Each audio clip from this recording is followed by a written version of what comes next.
এই মুহূর্তে সবচাইতে বড় খবর, ত্রিপুরার দিকে আমরা একটু নজর দিতেই হচ্ছে। ত্রিপুরা মোথা দলের সুপ্রিমো প্রদ্যুৎ কিশোর দেববর্মা এবং রাহুল গান্ধীর সম্পর্ক ভালোই। আমরা বহুদিন আগে আমরা একটা জল্পনা তুঙ্গেই রীতিমতো আলোচনা করে বলেছিলাম এবং আজকে তা প্রমাণিত হয়ে গেল। কংগ্রেস ভবনে দেখা গেল মহারাজা প্রদ্যুৎ কিশোর দেববর্মাকে। তিনি কংগ্রেস ছেড়ে নতুন দল তৈরি করেছিলেন ত্রিপুরা মোথা। তার পরবর্তী সময় 2023-এ তিনি এককভাবে লড়াই করে একেবারে বিরোধী তকমা পেয়েছিল তার দল। তারপরে 24-এর নির্বাচনে বিজেপির সঙ্গে আতাত করে হাত মিলিয়ে ফের তার নিজের আপন বোন পূর্ব ত্রিপুরা লোকসভা আসনে জয় হয়। এবার কিন্তু আগামী নির্বাচনকে সামনে রেখে কংগ্রেসের হাত ধরতে পারেন কি, এমনটাই সূত্র মারফত খবর। সম্ভবত রাজনৈতিক মহলে আলোচনা হতেই পারে।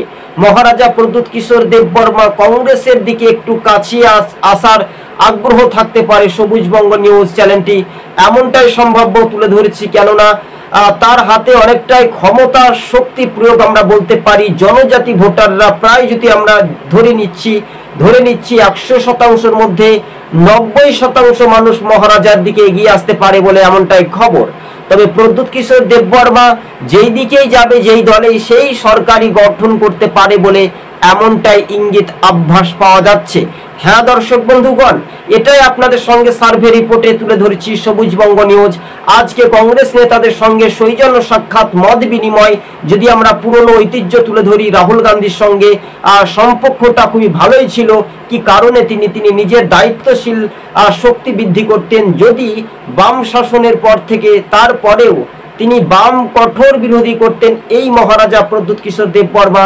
তারপরে একের পর এক কংগ্রেস যখন বিজেপির দিকে যাচ্ছে তখন তাও তিনি দলকে ধরে আঁকড়ে রেখেছিলেন।